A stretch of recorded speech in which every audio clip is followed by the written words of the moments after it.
PETA, the People for the Ethical Treatment of Animals, have thrown their hat in the D&D ring with some subclasses. First up, we have the Circle of Empathy Druid subclass. They focus on educating others about the natural world and fostering a deep empathy for all sentient beings. They use their connection to animals, to inspire and teach, promoting harmony and understanding.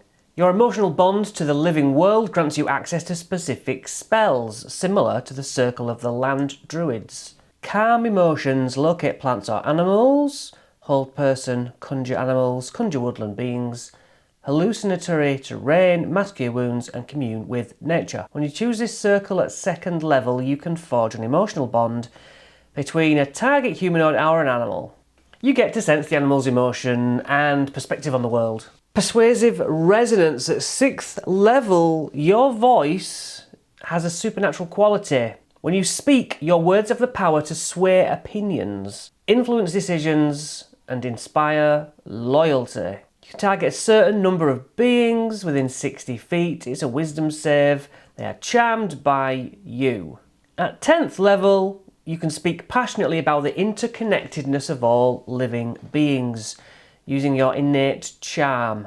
As an action, anyone within a humanoid within 30 feet makes either a wisdom, intelligence or charisma save, and they will be deeply moved and gain the following benefit: advantage on wisdom checks and saving throws, and must take actions that benefit and protect animals for the next day. And basically a human jumps in front of the animal to become a human shield. Nature's Mirror at 14th level. Once per long rest, you find a natural area or a clearing, riverbank, meadow, and transform it into a living tableau. A dynamic, interactive reflection of how the natural world and its inhabitants are affected by various actions, giving a deep understanding of the consequences of their actions. All creatures gain a +2 bonus to wisdom and intelligence checks. Alright, Oath of Animal Liberation, the Paladin subclass. Paladins of the Oath of Animal Liberation strive to establish protections for all sentient beings. Driven by a commitment to justice, they wield their divine power to challenge oppressive forces and advocate for the equitable treatment of everyone. I shall defend animals from harm, exploitation, and any form of cruelty, ensuring their safety and well-being. You get the idea. Channel Divinity at 3rd level. You gain 2 Channel Divinity options. Beast's Fury.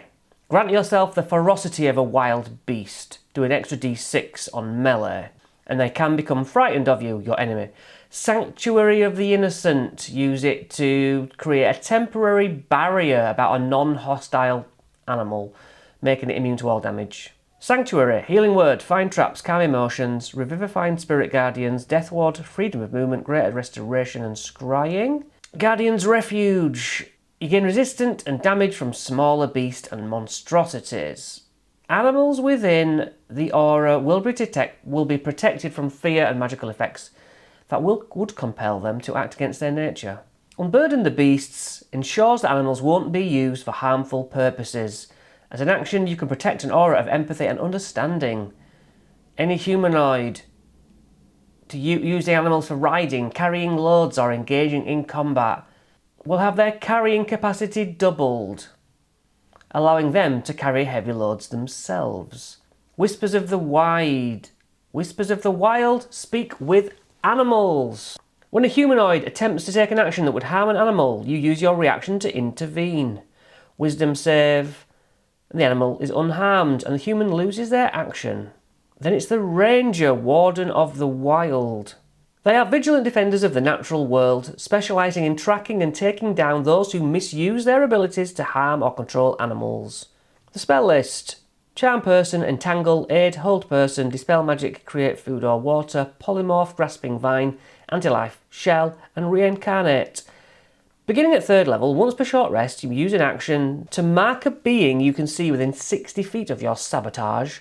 It deals 1d6 less damage with weapon attacks against living targets, and has disadvantage on perception and survival to find creatures. With Echoes of the Wild, Gains insight into recent activities in the area. Hear the thoughts and discern the animals' emotions within 90 feet of you. Sanctuary. Area up to 100 feet in radius will become imbued with protective magic. Beings entering the sanctuary with harmful intent towards animals make a save, and they're unable to take hostile actions while within that area. Purifying light. Once per short rest, you can choose Dispel Magic, spells that affect or harm and control animals. Greater Restoration, it's removing Charmed, Petrified, one curse, or an effect reducing the target's hit points. Additional spells page. These spells can be added to the spell list for druids, paladins and rangers. Liberate. You can use this spell to free an animal from a magical or mundane restraints, including cages, bindings, mind control. Crimson Mark. Use this spell to call upon the forces of justice in order to mark those who hunt or otherwise harm animals. Their malevolence will be revealed with a crimson visible mark. Additional tools. A wondrous sanctuary key. It can unlock any cage or trap that holds animals. Rescue Satchel. This magical expanded bag can safely carry up to 5 tiny or 2 small animals, providing them with a comfortable and secure temporary home. Well, if you're into animals, this would make sense for you to try. Is there any chance you would give this a go? You can't blame them for getting involved.